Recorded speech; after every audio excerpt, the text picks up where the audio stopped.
ngā maunga whakahi o tā ukiuki rā no rarau mai. Ki tēnei pāohotanga motuhake, he mea whakahuihui mai i te rētōtanga o te ao pāpāho Māori. Ko te rangi tuarua tēnei e whakapāoho nei ngā mahi i tūranga waiwai me te Koroneihana tuatahi a te ariki nui kuini ngā waihono i te pō. Ka mutu, kua kotahi tau no te rirohanga atu o Kingi Tūheitia pōtatau te whirowhiro te tuawhitu. Nō reira kia utonu mai ki tā mātou pāohotanga, tainoa ki te iwa karaka, ka tahi tātou ka tahuri ki ngā kōrero i runga i te paetaumata ki tūranga waiwai. Ko ngā kawe mate o te motu i tēnei rangi, hei te kotahi karaka, mā ngā kohanga reo te motu, ngā mahi kapahaka e tīmata. Kia oi anō i mua i te rukuhanga atu ki ngā kaupapa o te wā, kia mokowhiti atu tātou ki ngā kaikawe pūrongo kei tūranga waiwai i te rangi tuarua o te Koroneihana. Ka re kore kei te mōhio koutou ki te kaikawe pūrongo mā te reo o te uru, arā ko te manukura wahine toa o te matatini ko ai atu ko Aroha Broughton Pue. Ata Māori Aroha nau mai ki tā mātou pāohotanga i te rangi nei. Ka mutu ko tana hoa mahi no te reo o te uru hoki, ko te kakinga Kawiti Bashara hoki tērā, ko hono mai. Mā tērā takiwa te mauri o te matatini e kawe atu ki tūranga waiwai hei te praere. Ko ngā kanohi kitea o Aukaha News, ko te kawa paora o tira, ko mai o hapānapa hoki tērā. Mā Aukaha, mai i te waipounamu, ko te māngai mā Tahu News, ko Shakayla Andrews, ala pake me te mihi anō ki ngā reo irirangi Māori o te motu, kua whaiwahi ki tēnei pāohotanga. Kāti, kei muri i ngā whakaneke hanga e hika mā, ko wai atu, ko Aroha Broughton Pue hika mā me whakawhiti atu tātou i nainei mai i ngā tōpito o te motu. E takahi ana i te huarahi ki te marae o tūranga waiwai ko taranaki maunga tērā, tētahi o ngā kiwai o te kiti hei whakamārama mai i tērā hononga. Kei waho i te marae ki ngā rua wāhia ko te manukura wahine o te matatini a Aroha Broughton Pue. Mōrena Aroha. Morena kei taku tuakana o tira kati e rā kōrero paupau. Tēnā koutou e te motu koutou kua rumemene mai nei ki tēnei pāpā o Mataora nei e rere atu ana ko te au mii ki konei.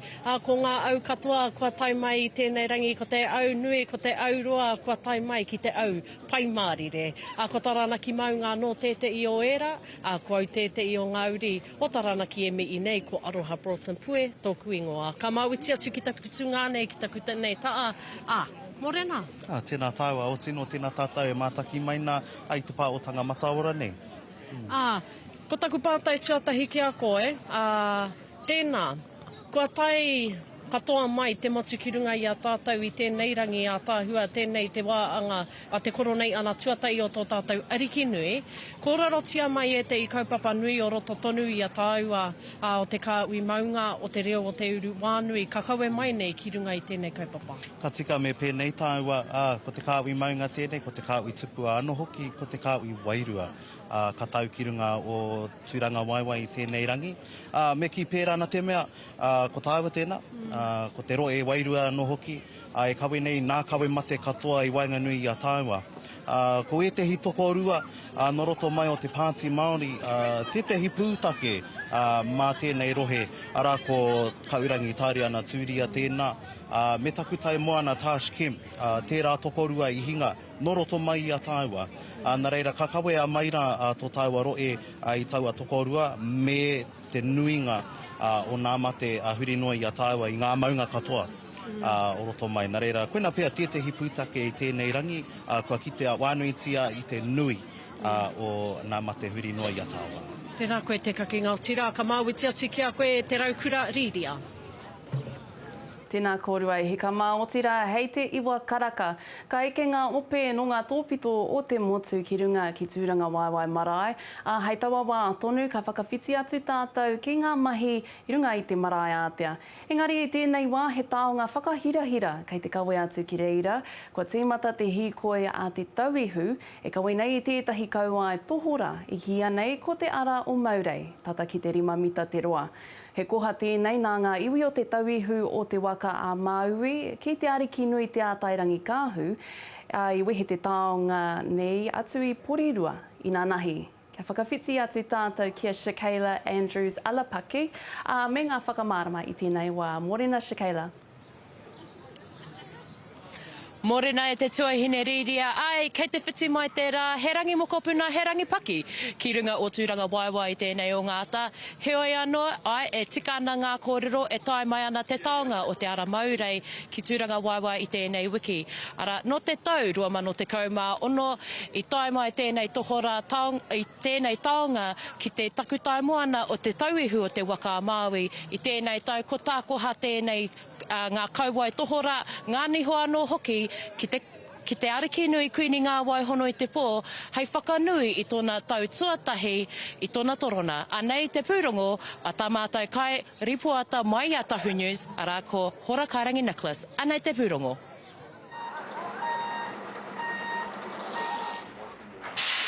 He rei ngā niho, he parāua ngā kauai.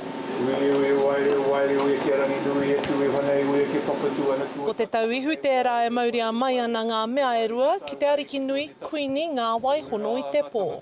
He wahanga whakahirihira ki a mātou ngā te tāwhiti o te tauihu mai I a tainui ko te mea nui ki te kaui tēnei kaupapa ki reira ki te tupu ake te kotahitanga.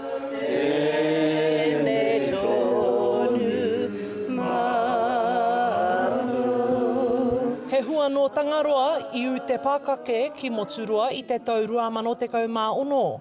Hei tā Barney Thomas, I tatari rātou mō tēnei taonga mō te wāroa. I whakaaro kē rātou ki te koha I tētahi taonga pēnei ki te kingitanga, engari kaore I puta te wāhi kia taia te tuku a tai rawa mai ki taua tau ka taia. We decided that we would still go ahead with that koha and we would give it to Kingi Tūheitia. And sadly he passed away. And now Te Tauihu are taking this kōwai jawbone through to the kingitanga and we are going to present it to the Māori Queen on Thursday morning. Ko Thomas te kano he ho miro kua whakahaere I te ara o maurei, te kauai tohora, a ko tāna ko te wā tika te mea nui. Because of the inconsistency of the ferries and the weather, we decided to bring it across to Ike o Maui through to the North Island earlier than what we wanted to, but it was a good call.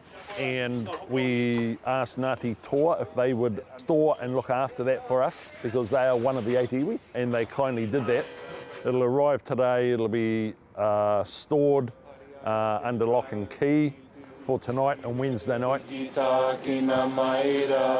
ai ki te hiamana o te runanga o toa rangatira a Callum Katene, he tohu tēnei taonga o taua hiahia kia whakapakari te hononga ki te kingitanga. He wahanga o tēnei wāwata ka puta mai I te tono tūheitia I te rātau. He whakautu ki te kāwanatanga ki te whai te kotahitanga. Ne? Ko tētehi kaupapa, he wahanga o taua whakaaro, ne? Ki te whakapakari I te kotahitanga o ngā iwi Māori katoa. A te tai te katai mai te kauai tohora I te marae o tūranga waiwai. Hora Kairangi Nicholas, Tahu News.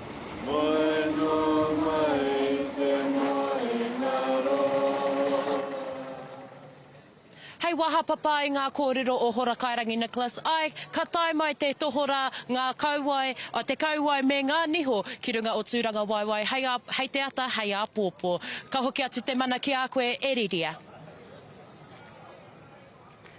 Tēnā koe Shakaila, I rā taonga kōrero. Kia ora rā. A o tira, ko tētahi o ngā iwi maha, ka whakaeke atu ki tūranga waiwai I te rangi nei, ko ngā iwi o te aroa.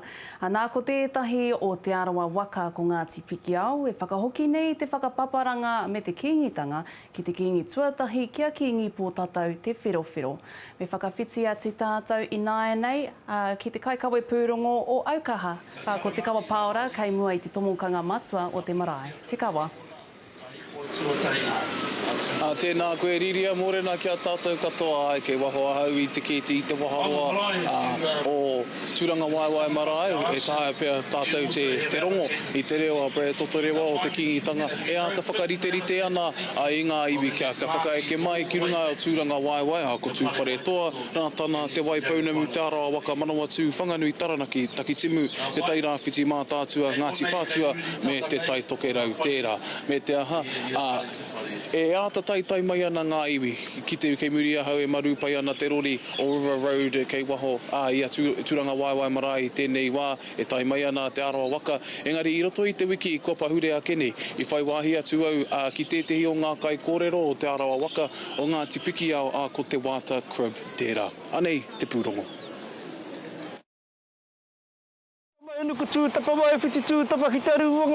Kei te unga o te waka o te arawa a te wāta crib o ngā tipiki ao I mua I te Koroneihana tuatahi a te ariki nui kuini ngā wai hono I te pō. Ko tātātou hoki atu ki Waikato, tuatahi ake he manaaki I tēnei ara I tai atu ai I takahia atura e tō mātou tupuna e piki au tuatahi. No mua noa atu I te kingitanga tēnei herenga. Ka mutu mate atu ai tō mātou koraua ki reira ka tanua ki reira kua na ko iwi kei taupiri. Tana marae kei reira hoki. Nō reira koe nei te ara e hoki atu ai a piki au ki te tautoko I tēnei ara tupuna. Kei ngā pai tukutua ngā hurua ka hukura.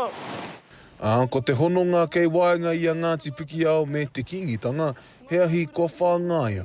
Pēnei I a kawekura mahuta te mokopuna o kingi mahuta kia te pōkiha taranui o Ngāti Piki ao I ngā tau ko tahi mano iwarau toru te kau. Ka noho mai ko te kuia nei ko kawe hei ara mo te kingitanga ki roto mai o Ngāti Piki ao. Ka mutu ko te noho mai mā Ngāti Piki ao ai e manaaki te ara e haere atu ai, e tāi atu ai a Waikato te kingitanga e Ngāti Piki ao. Ka tapai ai honga te takei hohaua mai no te kore pūhārangi. He māngai hoki tō te arawa waka I roto I ngā whakahaerenga o te tekau mārua o te ariki nui. Ko rehua mihaka tērā. Hei tā te wāta crib, nā te mahi kia whakakotahi I a te arawa. Kua urua tura tātou ki te tehi ao hou nei, he kuini tēnei. A kere pia he whakaaro mahuri nei. E tāi ana te whakatutuki I ngā tinu hihia nui. Ko ngā nawe tonu o wēnei rā, ko ngā nawe o ai wara tonu. Ko tō ia mai ki tēnei rautau. Kei te kimi tonu rā tātou I te tehirongo wā. Ko tahi te mahi e toi ana ko te taenga atu o ngā iwi o te arawa ki te whakamānawa I te hononga mauroa me te kingitanga. Tihei mauri ora! Te kawa pāora, Aukaha. A me mihi ki te rangatira rā te wāta crib hei tāna ko riro mana te mahi kia tūhei hei kai kōrero mo tōna iwi o Ngāti Piki ao ki te taha o ngā kai kōrero o te arawa I te mea me nai I te whakarongo mai koutou ki taua pūrongo rā Kei haina a rehua mihaka I tēnei wā ko ia te māngau te kaumārua o roto o te arawa waka ai kei reira ia I kawe atu I tōna tamaiti kei reira tōna tamaiti e ako ana I ngā huatanga o te iwi o haina hei tūhei piriti me ki kei wanginui ia te iwi o haina me te iwi Māori anei kei muri ahau I tēnei wā ko te mātatoritanga o te tangata e whakaritea kia kawe atu ngā kawe mate o te motu ki runga kia tūranga waiwai marae, ka hoki atu ki a koe e hoa e riria. Kia ora te kawa, rere ana ngā tai o mihi ki a koe. A kāti kei muri I ngā whakanekeneke o te Koroneihana, ko te hunga e upoko pakaru ana kia tika te haere o mua, kare ko atu I te kai whakahaere matua mo te whakamārama mai ngā āhuatanga mo te rangi tuarua, kei te taha o mai o hapānapa I tēnei wā ko wai atu ko moko Tini Templeton. Morana e te iwi, ko tai mai koenei te rā tuarua mo tō tātou nei Koroneihana o te tuatahitanga tō tātou nei te ariki nui, a koini ngā wai hono I te pō. Kei konei, kei tōku nei taha, ko tētihi o ngā tino ringarau pā o tō tātou nei iwi, awa, ko ai atu tēnā, ko moko Tini Templeton. Kei taku ati tēnā koe. Morena kia koe, morena kia koutou katoa I te iwi. Morena, Auntie, what a week it has been thus far. We wrapped up day one. How has day one been thus far in terms of the reflections from your side of mahi? He mihi kau atu kia koutou I tai mai na nahira, te tuku o koutou aroha, roimata hoki ki mui te aroaro o tō tātou kuini. Yes, ka tatarawa au ki te tangi, nā te mea ai ki te mātou, I te maria I tai mai. Me o rātou aroha, o rātou whānau, I wehe atu ki te pō, I reira te katoa I na nahira. So I te tuki pai te rā, me ngā kōrero, ngā whakariteritenga ki muri rā, the well-oiled machine worked well yesterday, so hari kona te nākau. Me te kite hoki I reira te ariki nui, mai te timatanga, tae noa ki te mutunga, o ngā mahi, he miharo ki aia. Ana, he miharoro atu, ana āhuatanga, ana wairua, ana ka whakatinana ki te katoa, ka noho ngātahi ki tōna nei taha. Ki te anō hoki I te motu I tana taira, I tana makawe anō hoki I tana kanuhi a tāhua. Kōrero mai, he te hiranga, te uaratanga mō tana taira no hoki. Can you tell us the kurahana, the secret sauce? Yes, well, that's all part of, her at stepping out as our ariki in her first Koroneihana and putting her best foot forward. So a lot of preparation went into her kākahu mō te wiki katoa, and she has her very close friend and designers, Bobby Luke from Campbell Fashion House, and his partner Dom, and they are working closely with her. They did pre-shopping to organise what she's dressed with for the week.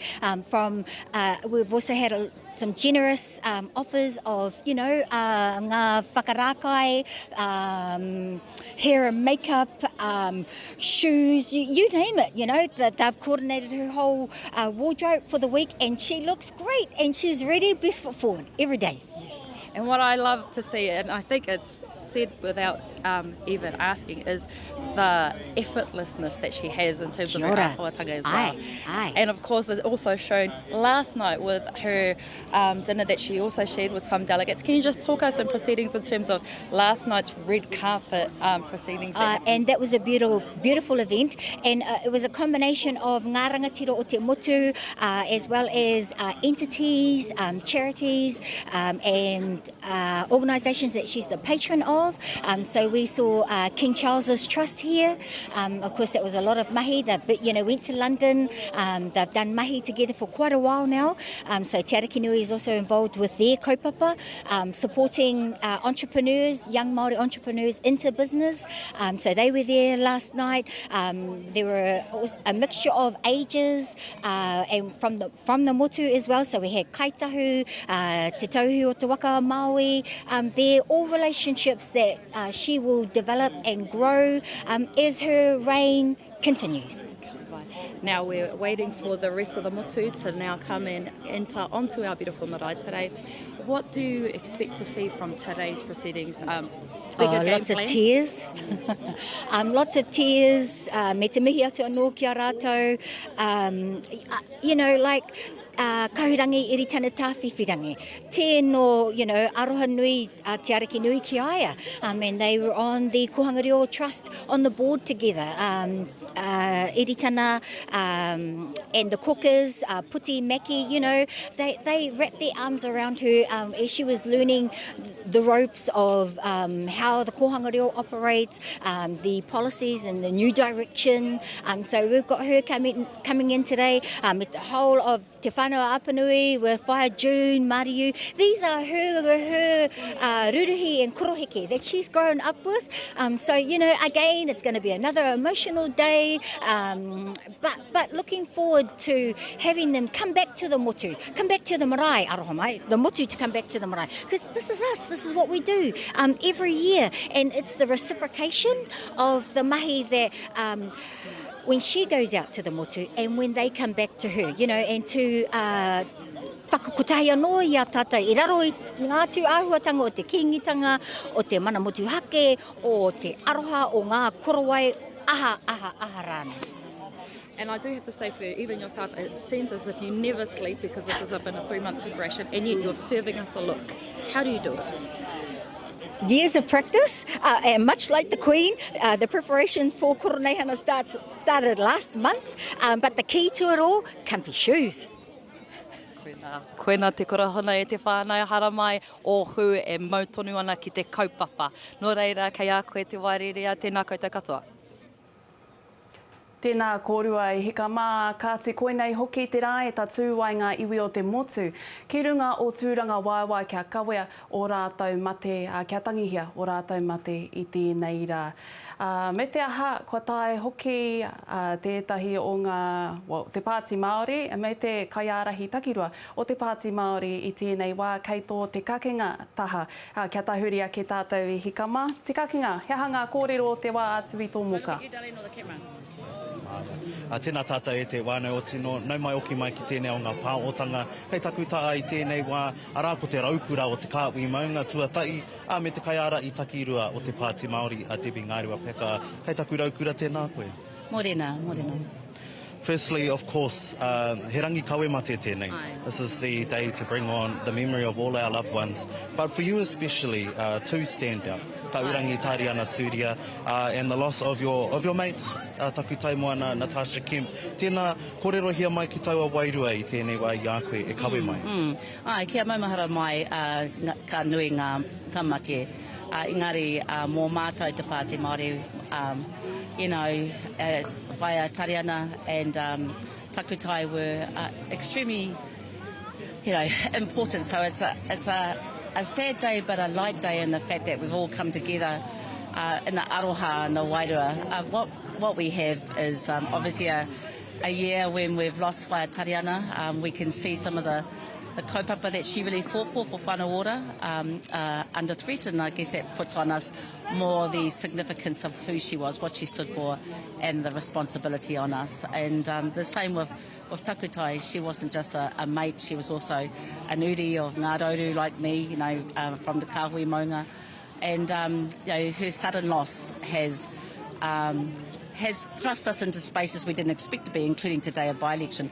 But more significantly, they would have loved to see us all here together today, loved to be celebrating our Queenie and the lightness and significance of all our rangatahi being here, and also all of us as whether we're morehu, whether we're as this ahi, that ahi, the fact of the matter is we come together, we mourn, we move, and we stay united as te Kāhui Maunga, as Māori katoa. Let's take it back a bit. The link between Kingi Tuheitia and not only Te Rangatupua but Te Kāhui Maunga over the last couple of years, his loss as well was felt. And then, of course, Te Pāti Māori have had to come to terms with the many rangatira that have fallen over the last year. Talk to me about how yourself, how you coped. Yeah. I don't know that we cope, and I think that's what's so beautiful is that we can cry every time we come together, and everyone knows what those tears are about. Nobody wants to ever take back a dead MP to her marae, and I think what we've been able to feel is this year of this horrible government, but also come together and remember why Waia Tariana walked, why Takutai made the decision to work even though she was Māwiwi, and that is our utmost belief in ourselves as Māori, our pride in ourselves as Māori, our responsibility to be good, pahake for our mokopuna, to lead in tikanga based on our tupuna. So I think in a wider sense, it's been probably the toughest year of my life, but we've been taught how to lean into each other as whanaunga and to follow our tikanga and believe in the strength of ourselves, and I think that's how we got through. You spoke of mokopuna. Nani Tari lost to mokopuna as well straight after herself.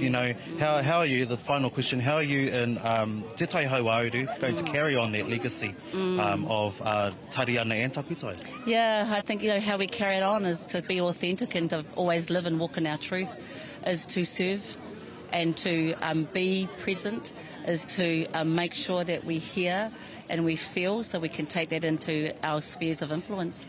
One of the things I think that was really important is Waia Tariana and Takutai always taught to never leave people behind and to always think about those who are being left behind. That's the koira te pūtake, is to always look after everyone and to make sure our whānau have the mana, they're the ones who lead the solutions, and to keep believing in ourselves. Ko titi wā ki tāua e te raukare, engari e mihi ana, kei a taku hoa e riri a tēnā koe. Tēnā hoki koe, te kakenga o tira, tēnā hoki tātou. Atu, i te kāhui maunga ki te wai pounamu e hika mā ko ngā iwi o te motu wera, e whakaeke ana, e kawe ana i o rātou mate tāruru nui o te wā o tira o te taukua hori, ki runga o tūranga waiwai i tēnei ata. O tira, kia tahuri ki te kaikawe pūrongo o Tahu News i tēnei ata e karore haere ana i te pā o tūranga waiwai. Tēnā koe, Shakaila. Mōrena e hoa mā ai, e ki ana te kōrero ko Kiki Rawa tēnei rori o River Road ki konei kei tūranga waiwai i tēnei ata. Kei te tūahau i wainga i ngā rohe o te tairāwhiti me Manawatu, kei te tū te kura o Maru Mutu kei muri i āhau. Ara, kei te kite au te tini tāngata, te tini rangatahi ko tai mai i tēnei ata. Ara, kei tērā taha, if we pan our camera to taku taha Māui, kei reira te tēnati kai, kei reira ngā kaimahi ngā whānau o tainui waka e kaha whakarite ana i ngā kai mo te Koroneihana i tēnei wiki. Ara, ko te kaputi, ko te kawhe, ko ngā hana witi anō hoki, katahi anō ko ngā keke. Nā reira, ka huri haere ahau ki ngā tini wāhi o tūranga waiwai, ka taimata ki anei ngā whānau o te waipaunamu kei taku taha Māui. Anei ngā kura, ko tai mai hoki tēnei o ngā ata, me te ātāhua o ngā kuratai. Te ātāhua hoki. Ara, kei aku rangatira, if we pan our camera to the right here, Jack, anei te rohe o te waipaunamu, ko whakakotahi mai nei i mua, i te whakaeke mai ki runga o tūranga waiwai marae. Ka peka atu tātou, ki te rohe o Takitimu.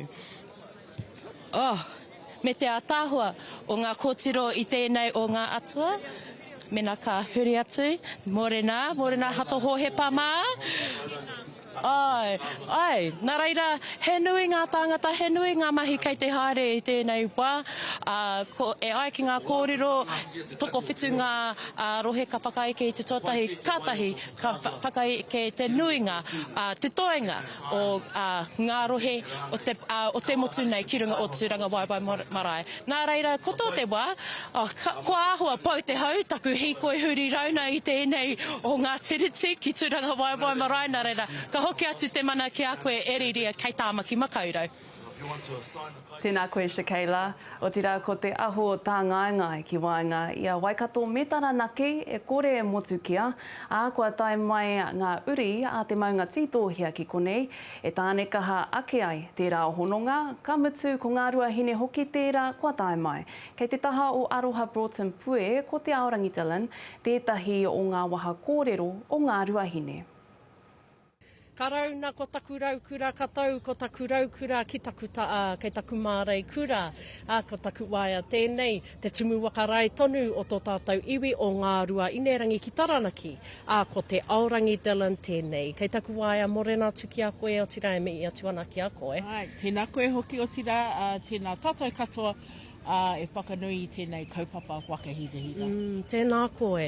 Ko taku pātai tuata i ki a koe, kua roa tō tātou maunga e āta waka rite ana, ko koe tonu tētei i te kei tonu o tērā o ngā waka e oi nei i tō tātou nei iwi.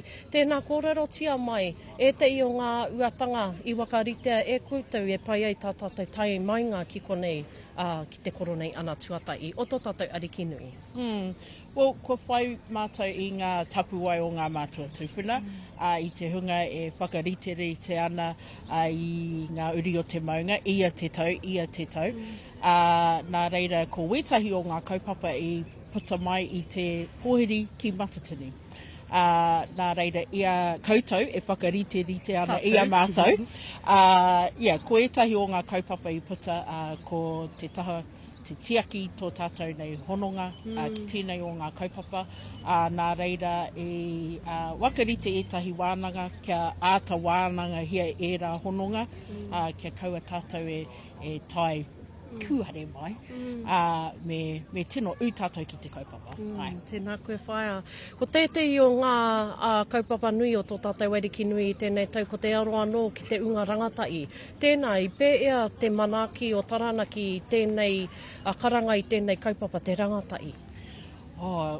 Miharo katoa, ana he waimari e tā mātou, nā te mea e kaha ana ngā rangatahi o te kāinga e tautoko ana i tēnei o ngā kaupapa o tira tō tātou nei kuini, tō tātou nei ariki nui, a ngā waihono i te pō, kua puta i a rātou kōrero, a rātou pakaro, a rātou hiahia, nā koira tītahi o ngā kaupapa me kapo, mātou ngā pakehi. Rangatahi tonu a hai. Engari, ai, tino hiahia mātou kia korowai i ngā rangatai katoa te kāinga, kia tautoko tonu, kia tai tonu mai ki tēnei kaupapa. Ia te tau.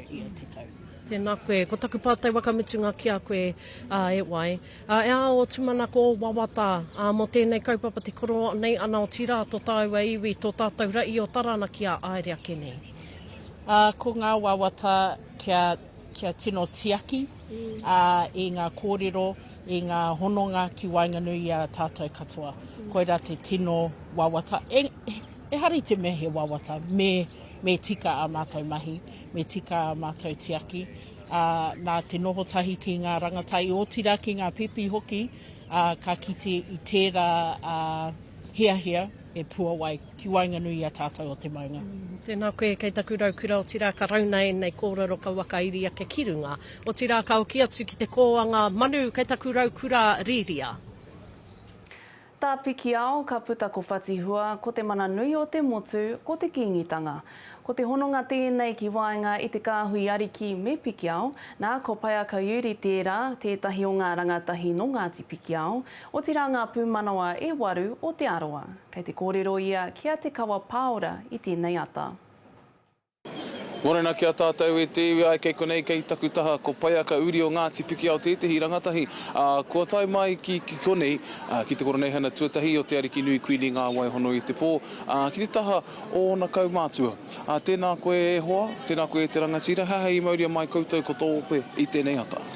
Ko te tikanga ia, ko mātou o Ngāti piki ao, ko tai mai ki te hapa i te karanga o tō tātou ariki nui kuini ngā waihono i te pō. O tira koe ia ko tēnei tōna Koroneihana tuatahi e kore rawa mātou e pēhia kā tika mea hara mai mātou ki te tautoko i aia. I oho moata koe i tēnei rā pēhea koe e awhina i o kaumātua i o koe kia whakarite i a koutou anō. Heoi anō, ko rātou anō, e ata whakarite i a haua wairua nei, engari kua hau anō, e ata kua waru au i te kupu. Whenua i ngā maku e kia pūrotu ai tō rātou āhuatanga kia whai tāne i konei. Tāne mā, hara mai. He kui o Ngāti piki ao mā koutou. I nanahi rā, kei te taki wā o te kaumārima miniti pēr te roa o te pōwhiri o ngā kauemate o Tainui, kāre kore ka whānui ake. Hea pēr o whakaaro mo te kaha o te tahuritanga o te motu ki enei kaupapa pēnei i ngā Koroneihana, i te rātau, i kitea, i te tokomaha, i te manomano tāngata, i tai mai, ki te tangihanga kingitu heitia. Hea pēr o whakaaro mo te nui o te tautoko mo ngā kaupapa ki konei ki tūranga waiwai. Mōku ake, rata pai ana hau te kite i ngā tini me ngā mano e tai mai ana ki enei kaupapa. Ka hoki ngā mahara ki ngā hui amotu i karangahia e tō tātou kingitu heitia. Mōna e tū tautoko ake ana mo ngā whakaaro te kotahitanga. Ka kitea i ngā Māori e hara mai ana, engari ngā tauiwi anō hoki ngā Pākehā, ngā haina mana, ngā iniana. No reira, o tira, ko tō mōku ake he pai te kite i te kotahitanga o te iwi Māori, o tira ngā iwi katoa o Aotearoa. I tēnei rā koinei ko te kawe mate o te motu, ko ngā kawe mate o te motu kāre kore he huhua tonu ngā kawe mate, ngā mate kei Wainganui o te aroa kōrero mai mo e rā kuatanga mo te hirahira o te kawe mai ngā mate ki konei ki te Koroneihana. Pera hoki ngā kōrero mo tātou te waka o te arawa, koinei ke pēr te wā tuarua, tuatoru pēr ko tai mai te takere nui o te waka o te arawa ki tētahi kaupapa o te kingitanga. Nō reira, kaore au mo te whakahua i tētahi mate, kei mahu e au te whakahua i ngā mate katoa. He oi, ka tika ka kite i te mano o ngā mate kua heria mai e mātou o te arawa ki runga i a tūranga waiwai. Tēnā koe, te rangatira mau ko whai wāhi kia mātou i tēnei ata, i tēnei rā. Ka huri atu ki a koe, Riria. Ka tangi te pūtātara a rātana, he whakaoho, he whakaihi hoki i te motu. Nā ko ngā mōrehu hoki i tērā, e noho nei te puku o te whakaminenga ki ngā rua wāhia. He whakarongoa ki tātou kia te kakenga Kawiti Bashara, me tētahi o ngā kaiwhakatangi puoro o rātana, me Beverly Webster. Ko te reo o rātana tēnei katau ki runga ki te Koroneihana tuatai o te arikinui kuini ngā wai hono i te pō ki parikino. O tino tātou e te iwi e, nau mai hoki mai ki tēnei o ngā pāotanga, kei takuta ai tēnei wā ko Beverly Webster o te reo o ngā tuahine. E te waene, morena. Morena, morena. Hey, the significance of the reo every year coming to Koroneihana and the kaupapa here at the Kingitanga, what does that mean to you? Oh, it means a lot. We come every year, ia tau to tautoko our tūmaki o te hāhi. Right. And obviously to bring our kawemate and tautoko the rest of the whānau and the kingitanga, of course, not forgetting them, yep. Perhaps some kōrero around the history, the back and forth history between te reo o rātana me te kingitanga. You know, you've been here ia tau, like you said. Talk to me about some of your fondest memories, Pia, of coming to Tūranga Waiwai. Oh, my memories go back to Ngā Wai Hono i te pō's kuia and her relationship with Te Reo Hura, our previous tūmaki. And they had a really close relationship, and we've just continued to tautoko that. And it's proud to come here and tautoko, get behind the kaupapa. He rangi kawemate tēnei, nā reira, obviously our wānau from all parts of the country are going to come on here and bring on their loved ones and the memories. Ne? You yourself have a fond memory of someone that you're bringing on with you today. Tēnā kōrero hia mai. Yeah, bringing on my brother, Isaac Webster. He was the bandmaster of Te Reo Ngā Tuahine. His last kaupapa mahi was for Te Kingitana at the King's Tangi, and my brother passed a couple of weeks after that. So yeah, so very proud to bring him on, and sad, but yeah, stop. Some of the qualities of me mau o ngā reo, you are the opening, I guess, guardians of walkways throughout the motu for anybody who comes through the doors of ngā morehu. So how proud does it make you feel to not only bring on our mema honore, but also open the gates once again for our wānau that would be returning to Tūranga Waiwai this year? Oh, extremely proud. It's always an honour to it's an honour to be a part of the reo and to come to kaupapa like this and to we lead the way and clear the way for our people to come on. So, it's always a privilege for me, and I always try to make it, ia tau. The turn of the tides. I mean, te ekenga o te ariki nui kuini ngā wai hono i te pō, ki runga i te torona. Obviously, there's a bit of history now. The king was there last year, and so was Isaac. I nei, kua huri te tai, there's a new queen. Tell me about your whakaro, about te ariki nui i tēnei tau. Oh, I remember when, they announced her last year, and we were the reo was formed up on the Atia, and when I turned around, all the reo was just because we were right in the walkway and we were trying to look, and when she walked in, I saw her and her brother, and I'm like, and then they go, we got a queen, and we were so excited, it's just, I think just to have, I don't know, the guessing game was going on, is it going to be the brother, it's going to be the sister, but no, we're very proud of, it's, we got Ngā Wai. And I guess the support behind Tumuaki Manuao. I mean, every year, ia tau ka tai mai ia ki te kaupapa. I guess this, lastly, how do you plan to continue the support of both the Kingitanga movement and te Hāhi Rātana? Haere nei te wā. Oh, continuing to come, you know, every year, continuing to support kaupapa. I mean, I follow the Kingitana movement as well as our hahi, of course, always seeing what's on. You know, and they're very good. The comms is really good that Kingitana put out and what kaupapa they've got going on. So, you know, I love to support any way I can. And of course, play in the reo, play with tani wharau. Ko ngā reo era o te kāwi maunga o tino, ko te kāwi wairua kataukirunga ki te Koroneihana nei, ara ko te Koroneihana tuatahi o te Arikinui Kuini ngā wai hono i te pō. Ka tau tātou mate nei wā. Kua maru katoa te papa I tūranga waiwai ia tūwā tini ia whaioio, no reira ka pokea te haukāanga e te mahinui hei tā wharau I ngā iwi. Me te aha kua hau te rongo o Waikato mō tēnei mea te mana ki manuhiri, a kaore I ko atu I te kai a te rangatira, ara ko te titi tērā. Kia tahuri tātou kia maioha I naia nei, he uri no Waikato hoki. Maioha e hea nei ngā pākete titi I tatu atu ki reira atu I te Waipounamu.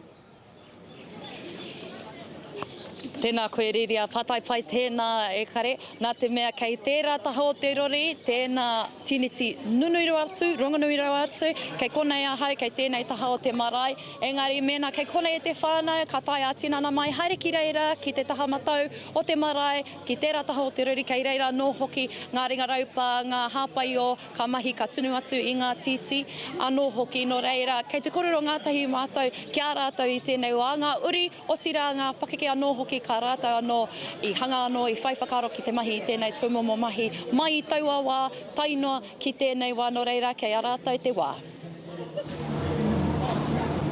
Kei kō atu I te ono te kautau tēnei whānau e tunu titi ana ki te whāngai I ngā manuwhiri o ngā Koroneihana. Taino I te wā ka putu te mahi o ngā waitresses me ngā kuki o Aukaha, ka tono a Charlie Mahut ki taku whaia me taku pāpa pehe ki kōrua whai te tuwhirangia e kai tēnei timo ngā iwi haere mai I te motu. Ko Tutu Williams, no te marae I te awa mārahi, I tōna tīmatanga he tēnei tīmahi cappuccino iho. Nā wai rā, ka tīmata ngā mahi tunu titi. Ngā whānau o te motu ka haringia mai o rātou oka. Ka ki tō ka haere, ka hoki rātou I te wā kāinga. Ka haringia o rātou kai. E mai, hei ringa wera mō tō tātou kingitanga. He moko punu hoki a kawariki raweri o te awa mārahi marae. Kei konei ia e āwhina ana I ngā whānau ki te tunu titi hei ringa wera. Ko ia tētai tauira ōmua ki tōku nei kura, te wharekura rākau manga. Ko Pūkōrero kei te tunu mō tō tātou tōkana, anō hoki hei kuini hoki. Ka titiro tātou I ki aia. E wahani toa ia. Hei tā e nei o ngā uri, ahakoa ko rātou no te puaha o Waikato. Ka tai mai ngā manutu ārangi nei mai tā wāhi. Mai te timatanga, I hunuku ngā titi mai ai te reiria, kia mātou te mahi a te mai.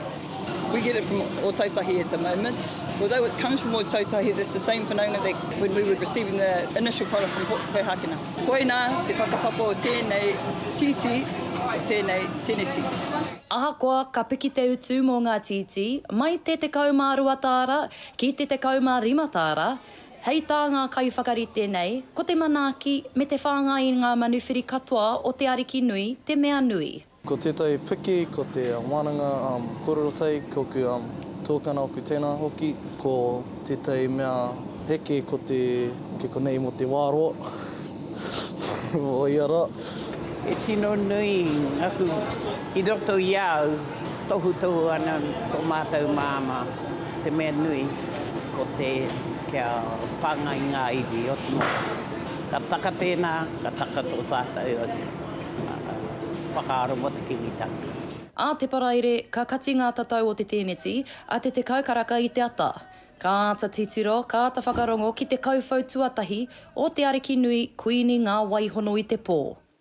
Mai o Hapānapa, mā Aukaha. ka tira koena ngā kōrero ere mai ana mai te whānau rā, o te whānau rāwari, o te whānau raumati anō hoki, o te whānau mahara wātu no te marae o te awa mārahi ki te puaha o Waikato e te whānau. I tēnei wā, kei te whakarite anō hoki ngā wāhanga, ngā tomokanga e rua nei e te whānau, nā te mea kei konei ahau, kei muri i te kēti nei hi tēnei taha o te marae, nā te mea koenei anō hoki ngā tomokanga e rua, ka tūwhera anō ngā tatau, hei whakarite anō, hei whakaeke mai anō te motu, ngā ope anō hoki kei reira tonu, kei tērā taha o te rori. Mō ngā rātau nei kawa e riro atu, kua ngaro atu ki te pō i tēnei wā, ki te taha o tō mātou nei haukainga. Nō reira, mātaki mai, te titiro mai ki ngā whakaritenga e haere ake nei, kei a koe te wāreria. Tēnā koe mai oha o tira, tika ana te kōrero ko te kai a te rangatira. He kōrero o tira ki Waikato i tēnei wiki ko te kai a te rangatira he titi. I tērā tau i whakatauri ai ngā whakataunga tono tiriti o Taranaki. E mana ai a koro Taranaki hei tangata ki raro i te ture. Ko tā te iwi rā i Naianei, he parahi tētahi huarahi ki te tiaki i tō rātau maunga tino tapurawa. Kia hoki anō ki tā tātou kaikawe pūrongo no te reo o te uru kia aroha Broughton Pue, kei tōna taha ko te rangatira o Taranaki maunga a whare hoka wano. Nuku mai, neke mai ki taku tauaro ko Taranaki maunga e nguru nei, kei taku taa i tēnei wā, ko tō tātou tumu wakarai o ngā iwi o Taranaki, ara ko ware o ka wano, kei taku pāpā morena ki a koe. Morena tātou tēnei, tuatahi tōna Koroneihana tuatahi tō tātou ariki nā waihono i te pō, i te moia ko neke mai te maunga. Tēnā koe. Ka mutu koia anō oki tō tātou tumu mo te wāanga ki te kaumārua mo Taranaki, no reira kei taku pāpā, tēnā kōrero tia mai. E te o ngā kura take, e te o ngā kaupapa ka wāriki ia ki mua tonu i tō tātou kuini i tēnei ata.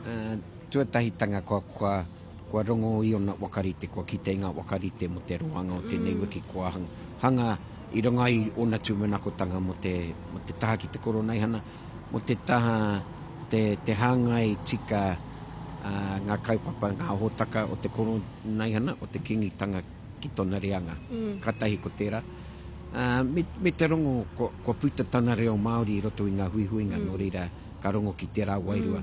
Engari, tōna mutunga ko te tangi tonu nei ki tō tātou kingi tu heitia tōna tuatahi, tau tuatahi, ka tutu ki tērā wāhanga engari mo te apōpō kai me te reina roa nei o tō tātou ariki nui, tā tātou kuini a ngāwai, nā ka kite atu tēnei wiki tonu. Nau e, ke te kōrero tia tātou mo te reanga o tō tātou ariki nui tonu, e te i o ngā uatanga o roto i a Taranaki tēnei wā tonu, e ngai tōtika ki e rā pūmanawa, ki e rā wawata nui o tō tātou ariki nui. Ana timata ia ngā wānanga i te timatanga tatamuri mai i a te matatini, te kāhui maunga, tūtuki tērā kaupapa nui, ana ka timata i ngā wānanga, ana wānanga ki ronga te reo o Waikato ki Pariaka te tuatahi, nā wakarahi e tērā, nā ka toru atu ki ngā, ki te hunga e nā kautia nei te whaiwhai i ngā kaupapa o te kingitanga i roto i ngā tau, nā wānanga tuarua ki ronga o Aotearoa.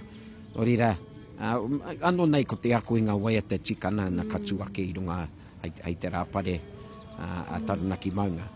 Nā ka waiata tia nā waiata koira pia tētahi huarahi kia hono tika ki tōna reanga ki roto i a tatau. Rawe, ko taku pātai wakamutunga ki a koe kei taku pāpā, tēnā, ngā tūmanakotanga mō tō tātou iwi o Taranaki a aere ake nei me tēnei kaupapa nui o tātou ko te kingitanga.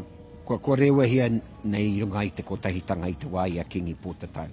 Nā tainoa mai ki tēnei i a kingi tūheitia, koera tana kupu, me Māori tātou, me whai a te kotahitanga. Nō reira, tērā kotahitanga kia whai atia nei tātou ki roto i tō tātou e ke maunga o nei iwi o na waka. Kei taku papa tēnei e tākiri nei ko te aroha ki a koe, i a tātou e wai nei te kotahitanga e tākiri ai te tū o tō tātou iwi, tēnei e mei atu ana ki a koe. Kei te koanga manu ka oki atu ki a koe, riria. Kia kakaitahu te kopa iti a raureka, ahakoa taku iti he iti mata. Ko te whakatau ki tērā e rongo ai te hiranga o ngai tahu, ngā uri a tahu pōtiki. Aka ati i nāia nei ko Hannah O'Regan e kōrero ana kia Shakayla Andrews Alapaki. Morena kia tātai, ko peka atu au ki te rohe o te waipaunamu ki te iwi, o ki taku iwi o kaitahu, arā ko piri mai tetahi o aku rakatira mai te kaika o Awarua, arā ko taku tā Hannah O'Regan. Nā reira, kei taku rakatira, tēnā koe. Tēnā hoki koe, hine. Nā reira, ko tai mai koe me te tira o kaitahu, i tēnei o ngā ata. Hea te taki ko tai mai koutou ki te Koroneihana tuatahi o te Arikinui Kuini ngā waihono i te pō. E hoa he kaupapa nui tēnei hara i te mea mo Waikato noiho, mo te kingitanga noiho e kari mo te motu whānui. Ara, te Koroneihana tuatahi o tō tātou kuini, kātahi kārua ko te whakakotahi taka o ka iwi o te motu, koina hoki te whakatinana taka o te oha ki o tana pāpa. Nā reira, hikaka katoa kia tai mai, kia kawea mai ka mate o mātau o te waipaunamu i tēnei rā. Nā reira, i nā tau tata nei, ki tēnei e tātou te hononga i wainga i tō pāpā, a tā tipene O'Regan, me kingi tū heitea. Nā reira, tēnā whakamohio mai kia mātou, tērā hononga tā ngaingai i wainga nui i e rā tokorua. I timata i te wā e rakatahi tonu taku pāpā, i haere ia ki tētahi o ka kaupapa o te whare wānaka tonu, mō ka ako ka tauira Māori. I reira i tūtaki kia Peiteruni James, kia Hori Forbes ki tērā momo, nā rātou huki ia i poipoi roto i kātau, nā wairā i piri ana ia ki ka kaupapa e whakahaere hea nei e Waikato tainui, e ka mana e ka rakatiro aua wā. Nā reire i te timataka, he honoka i ruka anō i te manaakitaka o ērā kaumātua i taku pāpā. Kārua ka whai ia i ka honoka ki te kuia o Te Aue Davis no Waikato Maniapoto, nāna anō ērā taukai o te aroha i whakakaha, i rena i te wā.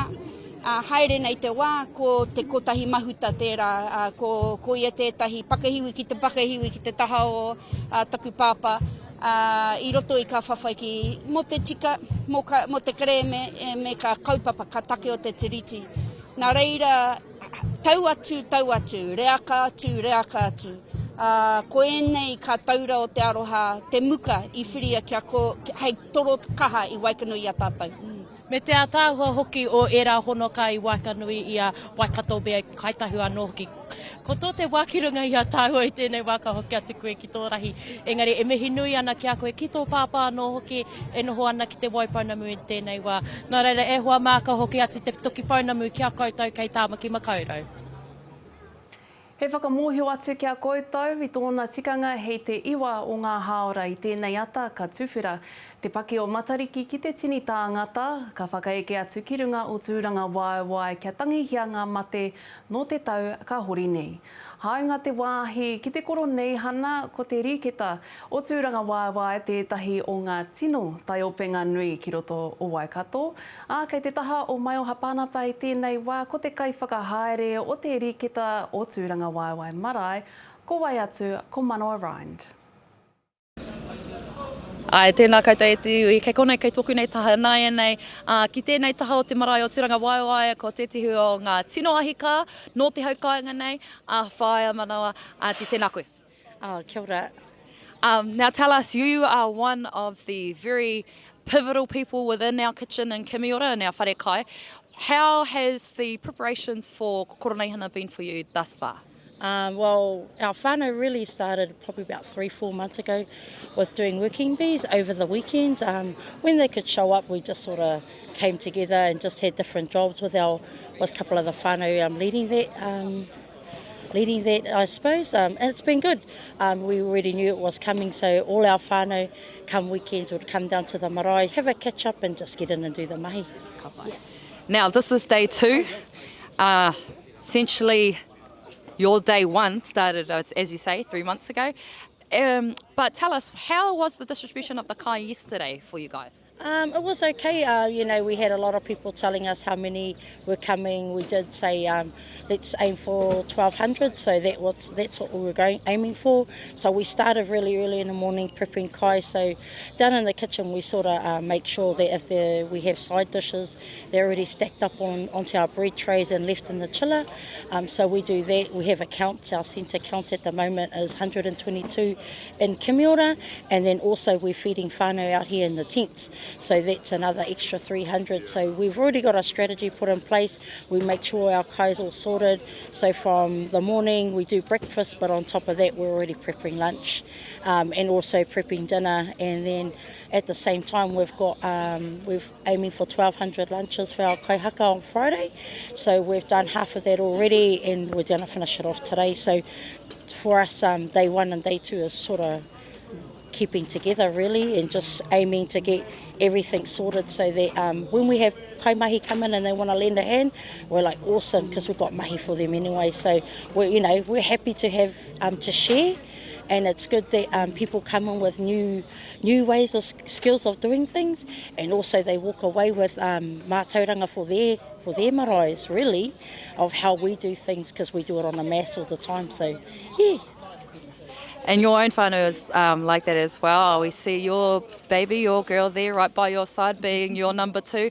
And of course, this is day 2. Ka tae mai ngā ope o te motu nei, ngā hauewha. So what's the game plan today? Pretty much what was yesterday, but we've just done it on a bigger scale. So we've just made sure we've got all the dishes prepared. We counted up probably last night and then this morning just to make sure that we have enough. And it's just coordinating and just talking to our whānau in the dungeon to make sure that everything's working, with the machine. And if you need the oil to make it go, so just like anything, it's just good communication really. If that's on, then the whole day will be rawe, as long as... And we come out of it happy, and we know that we did our mahi on behalf of the kaupapa of the Koroneihana. So my final pātai then, when do you sleep?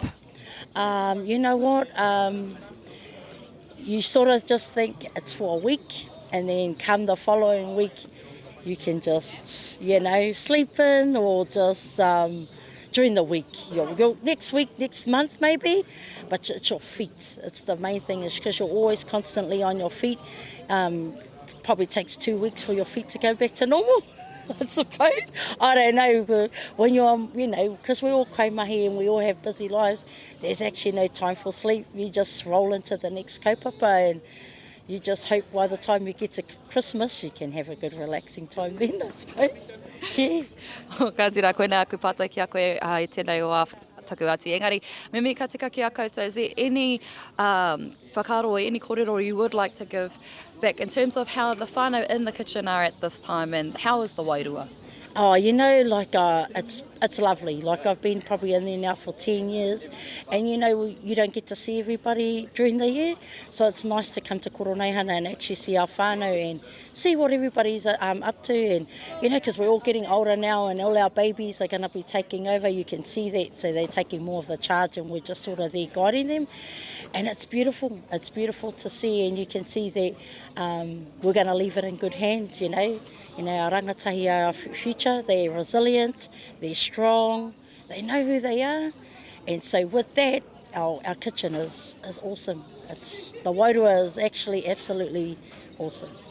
Me ka tika noho ki a koe auntie. Thank you again for talking to us. Kei a koe te wāriria. Ko tētahi o ngā rangatahi o te arawa waka, ko te Māori kingi, ko te tamaiti tērā a Māori ora kingi, kei te kōrero ia kia te kawa pāora i tēnei ata. Kia ora anō, kia tātou e te iwi ai kei konei kei taku taha, ko te Māori kingi, ko tai mai, ki te Koroneihana tuatahi o te ariki nui kuini ngā waihono i te pō. Tēnā koe te rangatira, hei Māori mai ai koutou, ko tō iwi, ko tō ope i tēnei rā. Tuatahi, i te kaupapa tonu, kaue mai nā mate, he hiri mai nā taonga nui, nā tīpuna, ko te roimata, ko te hupe. Me te aha, anei tētahi kaupapa e ki ai tātou he Māori. Ko eke te kotahitanga, no reira, anei kua tae mai te whakatina nāki. Ara no atu ngā mate nunui ko pā ki te rohe o te arawa I roto I te tau ko pahure ake nei. Kōrero mai mo ngā ahuatanga, mō o te rā mo ngā ahuatanga. Tika tau, he nui nā mate tā rūrū nui kua mate mai roto I a mātau o te arawa. Ahakoa, nā tōpito katoa o te rohe, ngā whaitua, ngā roto, moana katoa. Me te aha tonu, ko te kaupapa nui ne ko a tātou tikanga, ko te kaue mai nā mate, ko te noho tahiki nā whānau. Koe nei wete he kaupapa e Māori ake ai te noho I wāinga nui I a mātou. No reira, ka tika hoki te hiri mai. Me te kaue mai nā mate, ahakoa kōwai. Ngā mate o roto I te marama tata nei, nā mate o roto I te tau. Pango katoa ana tēnei rori kei waho I a tūranga waiwai marae. Hea pe o whakaaro mo te toko maha o te tangata. Kua tai mai I tēnei rai nanahira, mo ngā kawe mate o tainui kei te takiwa o te tekau mārima miniti te roa o te pōwhiri. Hea pe o whakaaro ka pēhea te roho tēnei pōwhiri, hea o whakaaro mo te nui o te tangata. Koe nei te ahua o te ao Māori I tēnei rā. E haruru kau ana. Ko te mea nui kia kaha ke tātou ki te whakatika I a tātou ki tēnei kaupapa o te kotahitanga. Me ki pēnei, anei tātou kua eke ki te kotahitanga. No reira, atu I konei, he hano ngā kaupapa e ki ai tātou, he Māori. Koe nā tāku hara mai o te whakahihiri taku ngākau ki ngā ahuatanga o āpopo. Kia ora, tēnā koe mō kua whai wāhi mai ki a mātou I tēnei rā, hoki atu ki a koe e ririo. A ka ati ki konei whakairihia e te kete kōrero a te ao pāpāhu Māori. Engari kia ita tonu mai I tēnei wā ka whakawhiti atu tātou ki te papa o tūranga waiwai, ki reira tangihia I ngā mate tā rūrū nui o te motu whānui.